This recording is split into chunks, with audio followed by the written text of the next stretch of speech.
नमस्कार। MHD 7 के अंतर्गत आज हम कोशों के प्रकार के विषय में जानेंगे।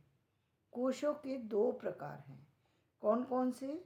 एक है समकालिक कोश, जिसको वर्णनात्मक कोश भी कहा जाता है। दूसरा है कालक्रमिक यानी ऐतिहासिक कोश।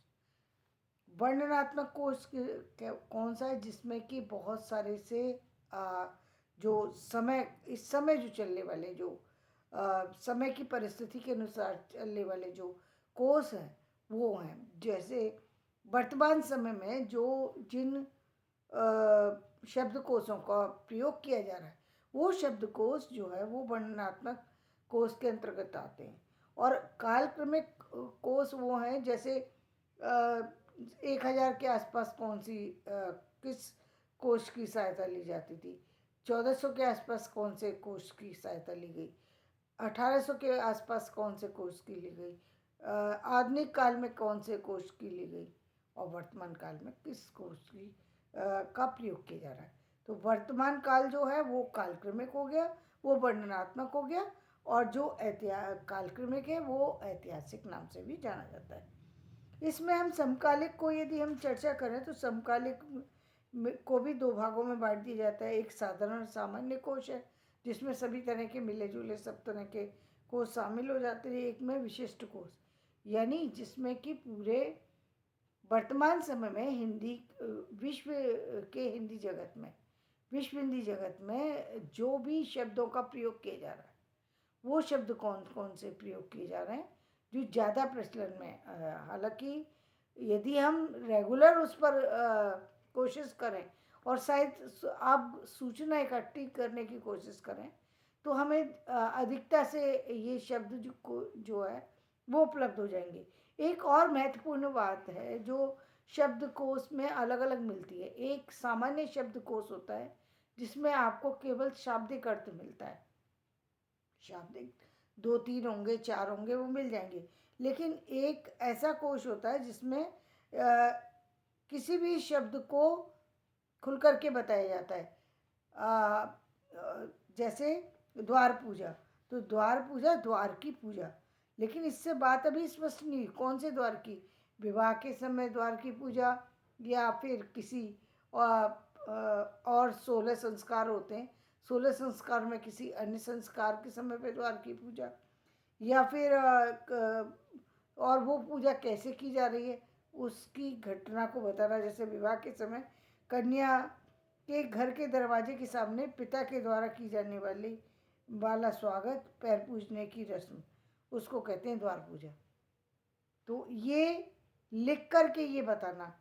एक इससे भी आगे चला जाता है शब्दकोश, वो कौन सा है? जिसमें कि व्याकरण की स्थितियाँ भी दिखा दी जाती हैं।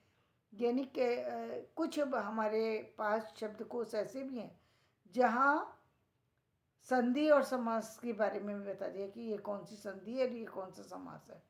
शब्द सिर्फ वहीं पर आके नहीं खत्म हुआ कि सिर्फ उसमें सामान्य बातें बताइए। वो शब्द किस संधि से जुड़ा हुआ है, किस समास से जुड़ा हुआ है, और संस्कृत के कोश में हम जानने की करें तो उसमें और भी अधिकता के साथ बताया गया है। तो जब आप इसको प्रयोग करेंगे तब आपको पता लगेगा। लेकिन ये शब्दकोश बनाने का तरीका है कि एक को जो है समकालिक के आधार पर बनाया जाता है। और जब समकालिक के आधार पर बनाएंगे तो ध्यान रखें कि इस समय जो शब्द रचना है उस शब्द रचना में कुछ विशेषताएं पाई जा रही है। उन चीज़ों को भी ध्यान से जो है वो प्रयोग करने की ज़रूरत है। जैसे अब पहले हम किसी अतिथि को बुलाते थे तो हम कहते थे कि भोजन कीजिए।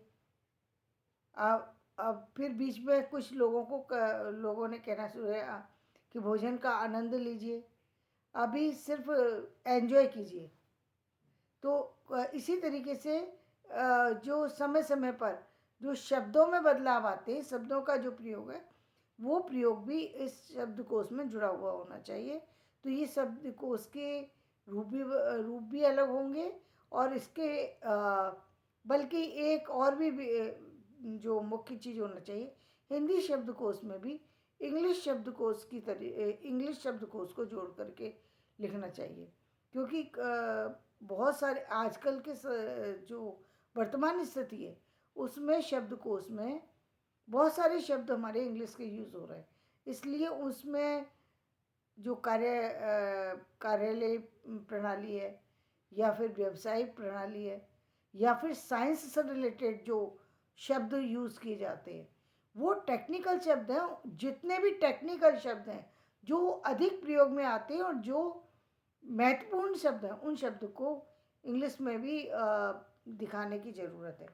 अब कल हम चर्चा करेंगे कि ये शब्द जो साधारण सामान्य कोश है, यदि समकालिक के बारे में जो दो कोश बताए हमने कि साधारण कोश और विशिष्ट कोश।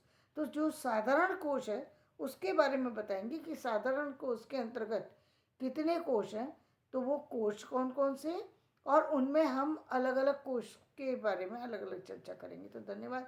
मैं अपना वीडियो यहीं समाप्त करती हूँ। मेरा वीडियो पसंद आए लाइक करें, शेयर करें, सब्सक्राइब करें।